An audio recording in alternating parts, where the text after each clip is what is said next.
opening ceremony is great. I know them personally. I know Carol and Humberto for a long time. I met them. I am personally not sort of hip enough to really know them firsthand. I know them through my friend Chloe 70, who is not here because she's in Dublin making a film. But they're great. I mean, there's a real collaborative spirit here with OC, and it's sort of all about getting together all kinds of creative types to make things that are really cool and individual and have a real point of view. And I think that at a time like this, Fashion Week in New York City, this is a really nice thing. Here they are, Humberto and Carol. Hello, welcome. Hello. Hello.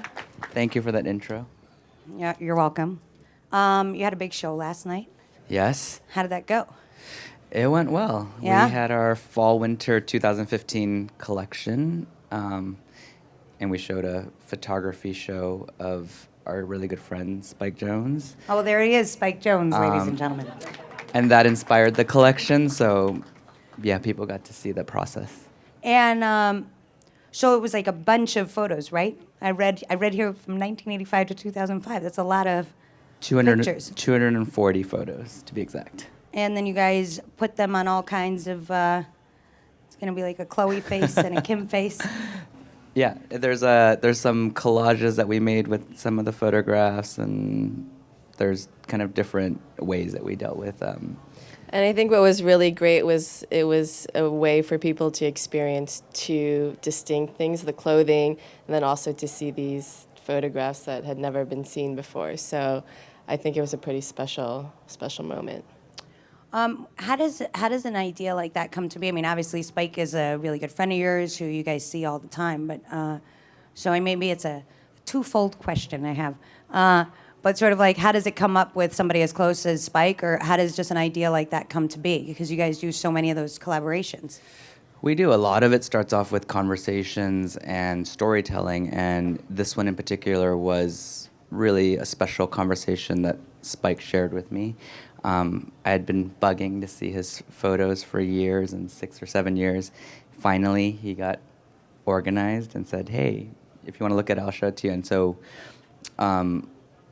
about 9 months ago, he showed me just his photographs and really kind of walked me through a lot of images from that era and photos and people. And so it really almost kind of invited me into this 2 decades that we didn't know each other. So when did you guys meet? We met about 9 years ago.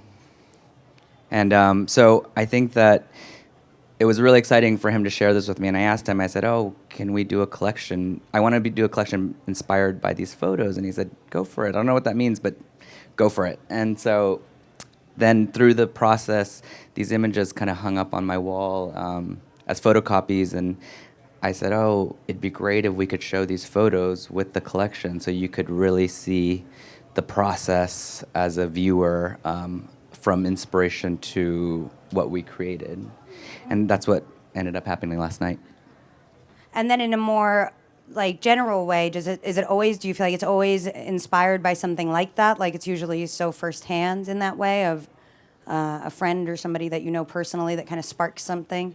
I mean, a lot of it does start from conversations. The last show that we worked on before this one, it was a conversation between Carol and I and talking about these summers that we lived in LA as kids, just kind of, I don't know, jumping from pool to pool and finding places to swim. So they are definitely conversations and they're definitely intimate. And so for us, it's about two friends and many friends kind of working together and doing things together. I think storytelling, it has to be personal for us. I think we have, luckily, a lot of experiences, not just in fashion, but things that we grew up with that we always talk about when we're taking a cab. And so for us, it starts somewhere, whether it's a conversation, a shared experience, going to see a show, going to a restaurant, whatever it is. I think that personal aspect for us is really important because that's the way we get excited about it, and hopefully then whatever is created from that, that excitement shows. Well, I think this sparks a lot of questions. So, to begin with, how did you guys meet? We met in college, freshman year in 1993 at UC Berkeley. and There's a lot of reefer there, right? yeah, Berkeley. you know, I don't know. I don't know if we can talk about any of that,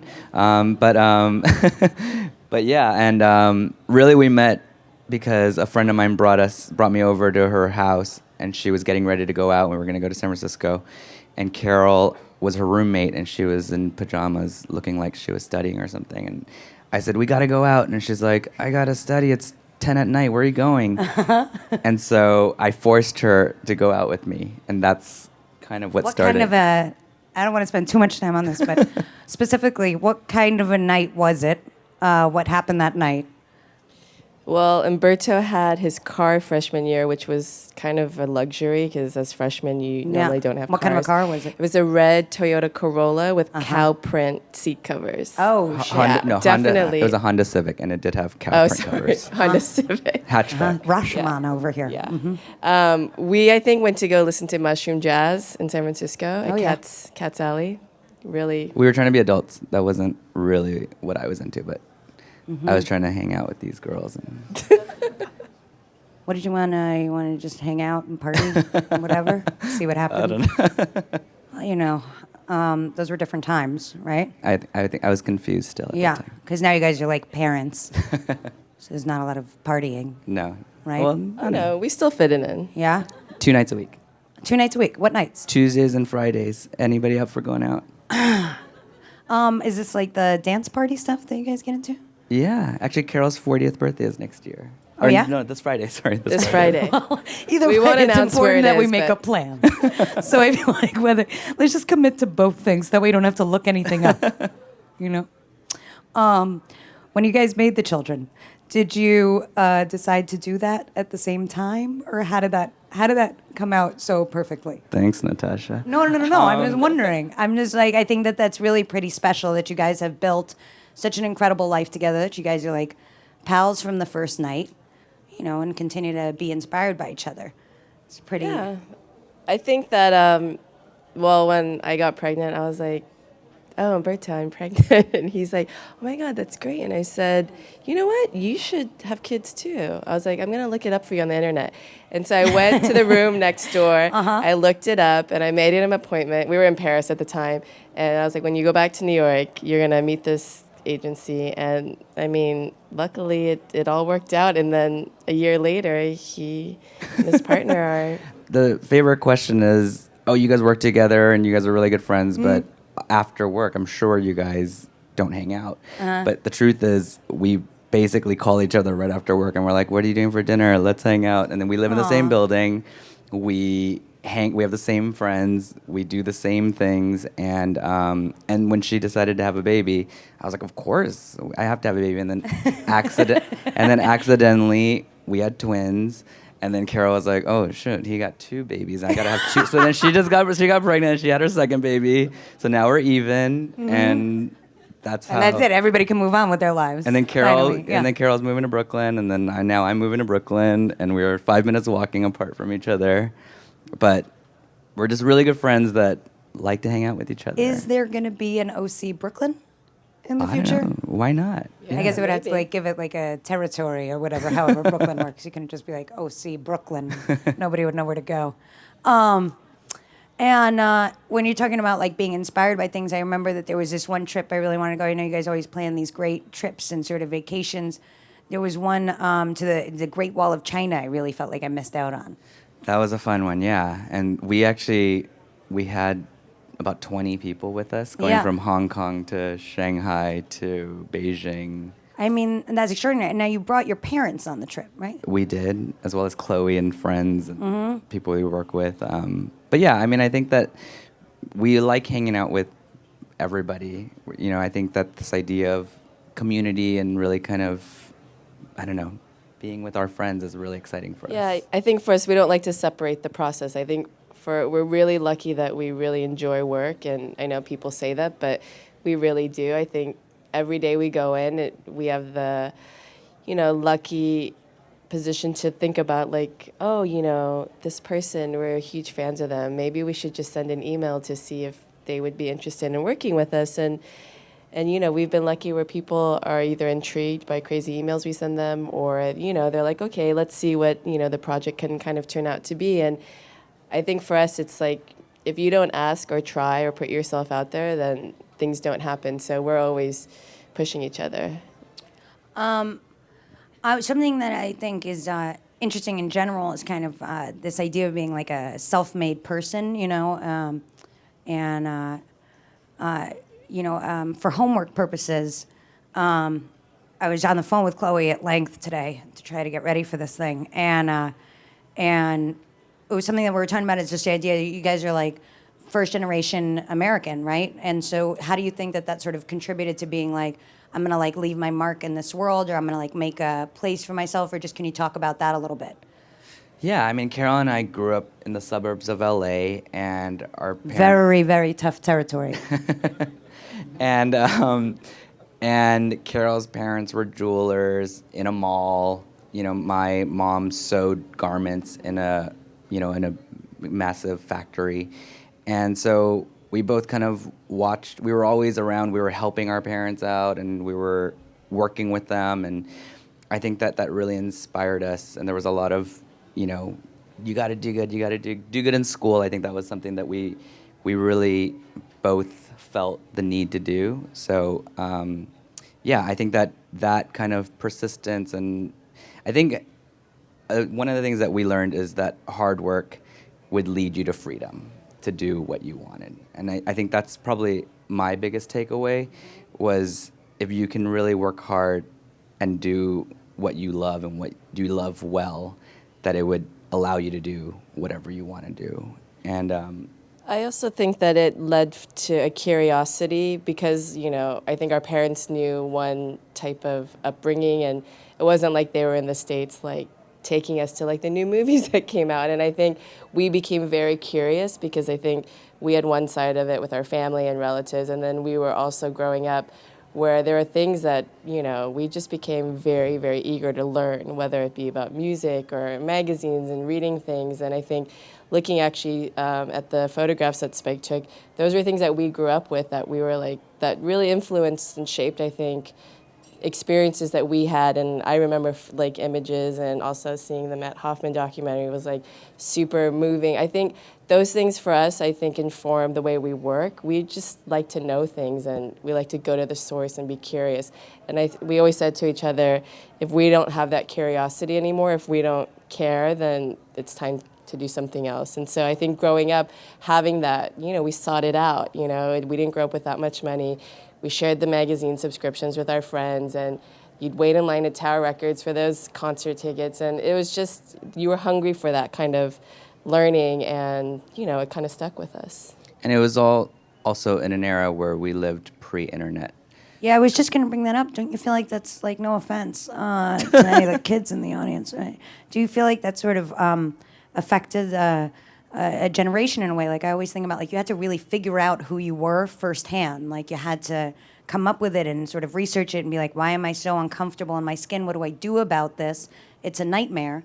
And then you really had to, like, look for sort of solutions, like in music and movies and books, to kind of figure out how to feel better and hopefully, like, find other people, like-minded people that were also interested in those things.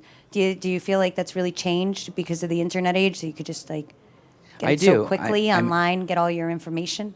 I think that things are a lot faster, and I think that you are aware of a lot of different types of cultures. And, I think that growing up pre-internet, the subcultures really meant something to us. The skaters were the skaters, and the goths were the goths, and everything, you were really kind of part of that subculture that you were in. So, I think one of the things we always try to think about is, how do we kind of like go back to those moments in this day and age where technology is fast and we are moving really fast? How do we stop and look? And, I think yesterday's show about how do we appreciate film photography? Like, do people talk about it anymore? How do we go back to that? And we also love our computers, and we love all that because you can use it to such a good, for such good. But then also, I think there's also something nice about the medium of photography and appreciating that and seeing the texture and waiting to see if that roll of film, is there anything good in it, is there not? So I think a lot of yesterday's, our fashion show was about this moment of process and appreciating that process. I mean, I do think that's something that's sort of very cool and specific to OC is this way of it feeling so modern and yet so subculture specific. Just being able to move through all those cultures.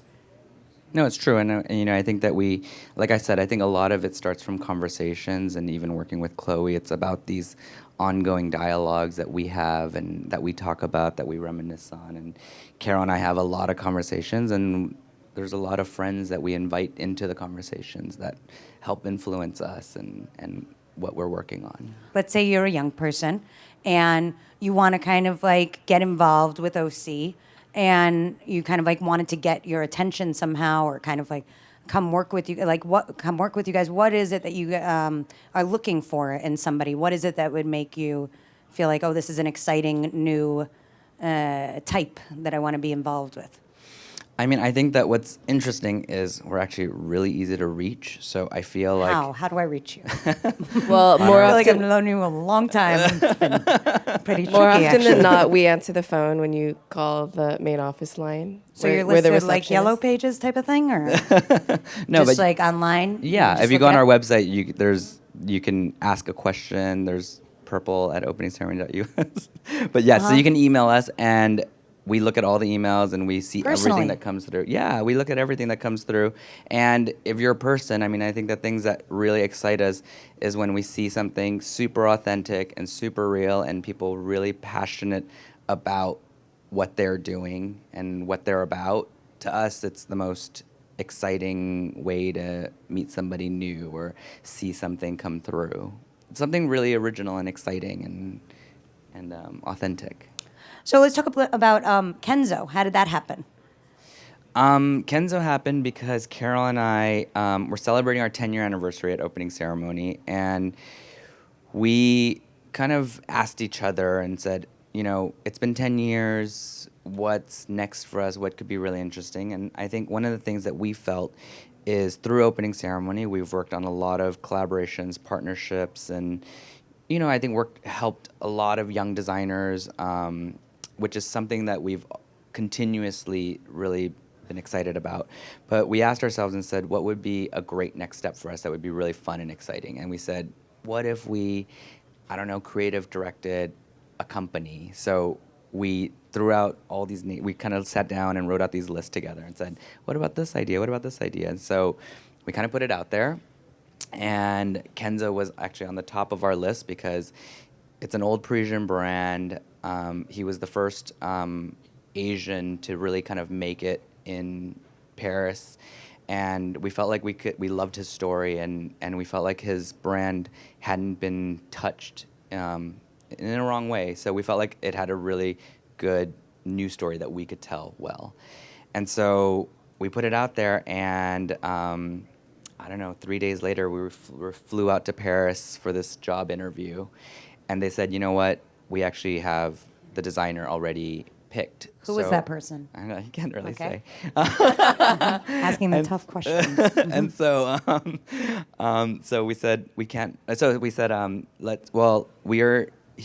they said, oh, let's show me what you have. And so Carol and I decided to make a mini movie with our presentation. And so we went and showed them this movie. And What was the movie like? we just made a visual mood board of things that we loved that felt like what the Kenzo brand would be. And so when one of the things that they asked us, so they asked us all these questions. They said, who would you do the ad campaign with? And we said, oh, we'd do it with Jean-Paul Gaultier. And they said, would you be able to get him to do it? And we're like, we don't know. We don't even know him, but we're going to figure it out. And so it's exciting to see, I think, that, so then that day we got hired. So whatever they had going on, they kind of skipped it, and we went to the office that night and saw the office, and we literally got the job a week later and moved to Paris. That's incredible. Isn't that such a fun way to get a job too? Of like you beat them to the punch. It was. Yeah, They just knew they really. It was, really exciting. I think we didn't have that much time to think from when we found out to when we started. And I think the one thing that was different from every other profile was that we not only, said here's kind of what we feel the collection could look like, which I think everyone kind of took that angle. We presented like 8 other chapters in our presentation on like this is what the stores could feel like, this is what, like, even down to the music. I think we considered every element for the brand, and I think they literally, like, they closed the book after 2 chapters and they're like smiling, and we're like, oh no, we're not done presenting this. And like they didn't even let us play the video. We had to force them to sit down because I think when they saw us think about that whole picture, they got really excited because, that's really the only way we know how to work is of opening ceremony. I mean, we started it and, we don't have all these other departments, so we had to consider every little part of the process, which, I mean, we would like to work that way, so I think they got really excited. It was really exciting also that I feel like now 4 years after that date when we got hired, we've been really able to check off all the things that we delivered from that first meeting, and we've kind of gone above that, which is super exciting. We got Jean-Paul Good to do it. We redid a website for them within 2 months and got it up and running. And I don't know, it was really exciting to see. I think looking back at all these promises that we made, that we felt like we could really deliver. Does anybody feel like they have any questions? Hi, my name is Josh. I'm also Josh. a Berkeley grad. I was wondering, you touched on this a little bit about sort of LA and your Berkeley roots. I seem to notice that a lot of people, like Asian Americans from the Bay Area, they come out to New York and there's a certain aesthetic. Would you say there's any similar themes or backgrounds from that type of California Asian upbringing that translates to the New York fashion scene? Thank you. I think that, it's interesting because Carol and I only know ourselves as Asian Americans growing up in the suburbs in LA. So that alone, we were, listening to whatever music we were listening to and dressing the way. There's definitely like something in the suburbs that, and we reference a lot of that. I think that we did this crazy car show. That show was great. You were sitting right Oh my there. God, that was very exciting. So we did this crazy car show that had, 20 luxury cars coming in, and these models came out, and that collection was really about the story that Carol and I talked about growing up, and you were around all these Asians, and they did all this crazy, they would turn their cars into crazy, like Mugen power and lowered and all this insanity and talking about like these weird drag races that you would do in the middle of the night and the top of East LA. And so that was really the influence of our collection. So I think that those kind of things just kind of seep in, but a lot of it is all the experiences, because then we moved to Berkeley and the Bay Area and growing up in San Francisco and 93 and on, and moving to New York in 2000. So it's all part of everything we do. Yeah, if there are similarities, it might be because of maybe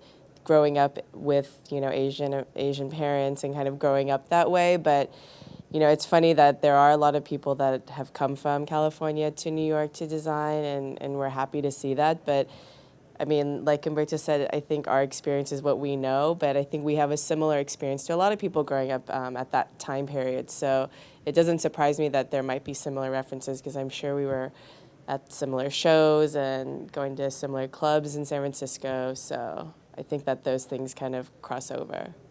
We all had the overalls with one side hanging down. Hi. So opening ceremony is known for innovative company. So how do you keep not only just opening ceremony and Kenzo and the collection and your ideas, everything, innovative, and then always as the next coming thing, and then what can young designers can learn from it? I think that for us, there has to be an element, aside from, I think, researching and understanding what technologies are out there when you're developing a collection on the materials front. I think the thing that I think we always say to ourselves is, if it feels comfortable and if it feels like, good at this point, then chances are it's out there. So I think the innovation also comes from pushing ourselves and each other in a way where we always have to say, okay, this feels a little uncomfortable, but that to us is a good sign, because I think when you sit in a comfort zone, it's probably something that you've done. And I think in any process that we do, we always try to take it there where, Humberto's like, I want to do this. And I always think, I just don't know how possible it is. But no is not kind of part of our vocabulary. I always say, okay, I was like, let me go see what's possible. And I go into a different room and freak out with 10 other people. We come back and we always think, okay, how do we do this? How are we going to make this happen? Because there always is a way. And the truth is, I think, and vice versa, I was like, hey, we're X, Y, and Z. And he's like, oh, I could do it. He's like, I'll make it happen. And I think you have to push yourself. And I think when you take yourself personally to that level, then you just have risks. I mean, if you take risks, sometimes, hopefully most of the time, it pays off. Yeah, I think being nervous is a good thing. I think every collection that we do, every show we do, we get nervous, but it's a good feeling. And I think if we didn't feel that, I think it would feel wrong. Mm-hmm. It's very true. Many fields. When you first started, how did you get your financial footing as far as the business? And then how soon after did you begin to build your team, and how did you build your team? Carol and I saved. We both worked in corporate jobs, and I worked in corporate fashion. Carol came from banking. So we both saved what we thought back in 2002 was a decent amount of money, $10,000 each, which felt like a lot to us. So we both kind of put our money together and said, let's try this out and see if this can work. Meanwhile, I was majorly in debt on top of that, so we went to try to get a line of credit, and the guy basically sat down with both of us and they said, Carol, don't use Humberto's name in this loan. Did Carol have an inside guy from her banking connection? No, she didn't. We went off to this bank on our own, and what's interesting is then he said, this is your credit score, Humberto, and Carol, this is yours. And Carol had this big grin on her face, like, oh, I didn't know how upset he would be, but I told him, I was like, we can't use your name. You have really bad credit. And he got really upset. So then within 2 years, I cleared my debt, and my credit score has since, I think, kind of gone a couple of points over Carol's. Oh. So we've had this ongoing challenge of whose credit score is better. But I think through that, we competition. used the money that we saved, and we got a loan from the Small Business Association. And we really did everything with that amount of money, which was only the amount that we had. So we started the whole company with $40,000. And we just reinvested. We did everything, with our own hands. Like, we painted the store. We put merchandise on our credit cards. And I think, it was that discomfort of like, okay, this is really scary, but we're just going to do this. And, we had a point of view, and we're like, we're really excited about this. And luckily, it kept selling and selling out and selling out. And so we were able to grow the company organically. And, I think we are logical people, and, I have some math skills. So we were able to plan accordingly and, grow it to kind of where it is today, which, And one of our biggest benefits was having very little money. And that sounds really backwards, but it really helped us to just really know what we had to work with, and that every dollar counted. And, we basically worked in the store for the first 8 years throughout. Every weekend, I'd be on my shift. Carol would have her shift. But it's something that we try to do whenever we can, but that we really miss. But we still try to do it whenever we can, be in the store, helping customers out. And the first person we hired was at the beginning of year 3. And then we slowly added people. Hi, I'm John. So obviously you guys are really well known for collaborating with friends and kind of making this community.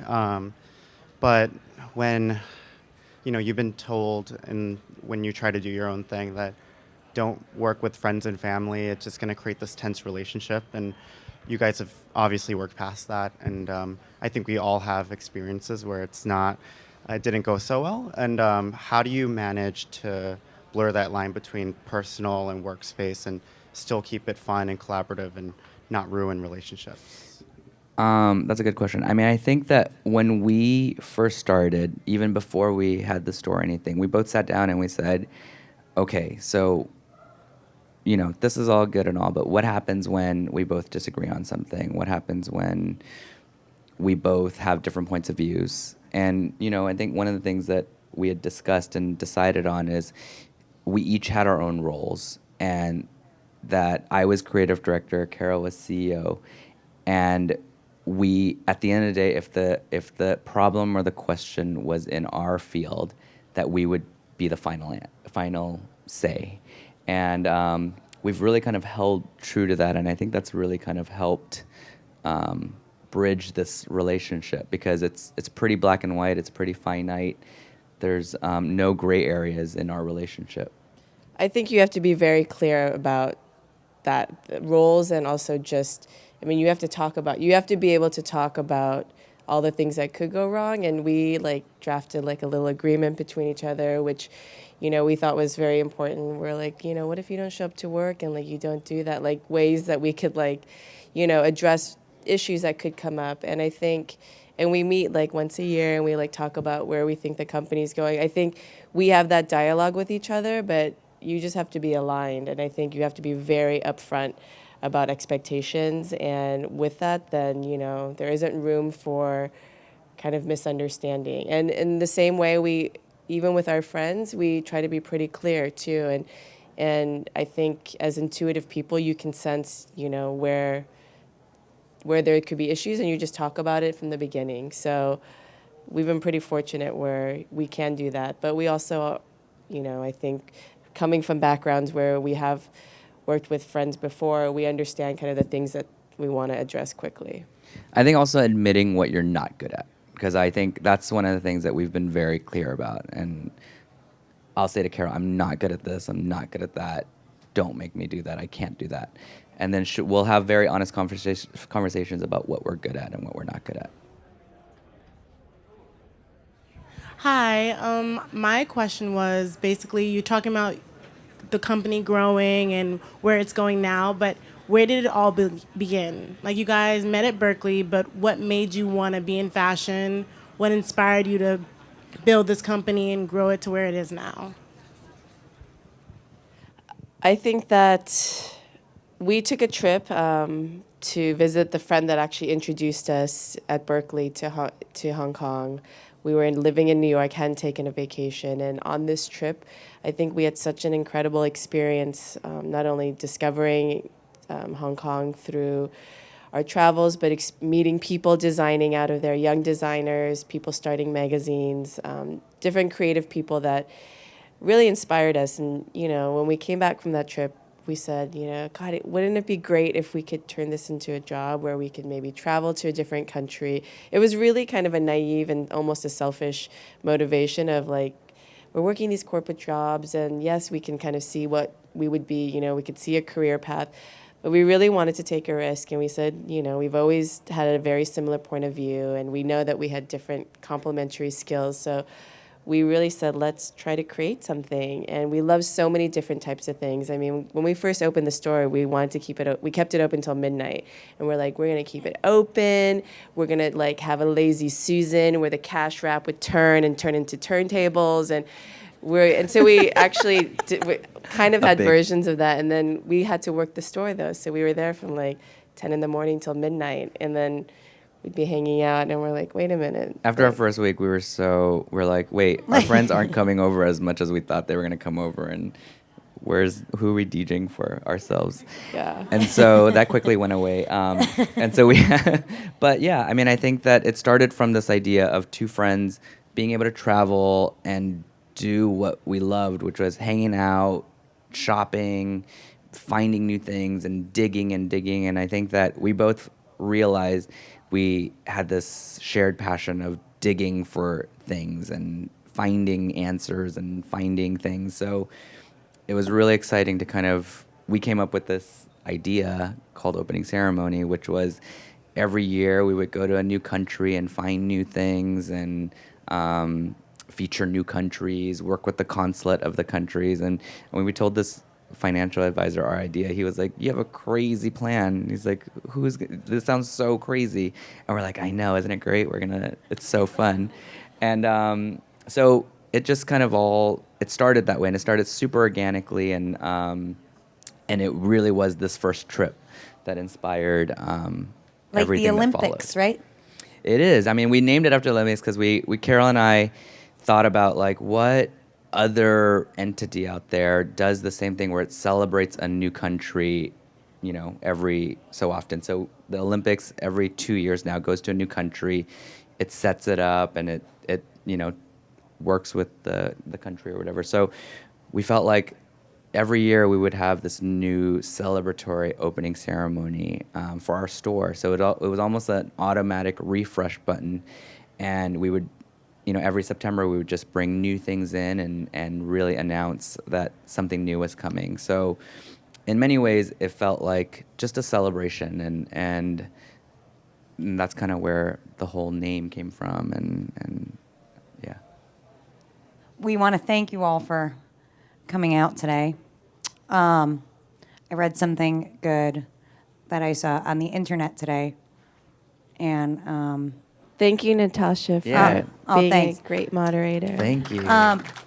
listen, so Joey Ramone, thanks a lot. Joey Ramone said this. I saw it on the internet today. I think it's very OC. It says, to me, punk is about being an individual and going against the grain and standing up and saying, hey, this is who I am. And I think that's a very OC idea, and how nice to see that on the internet today. So thank you so much for being here. Thank All right, you. have a great fashion week.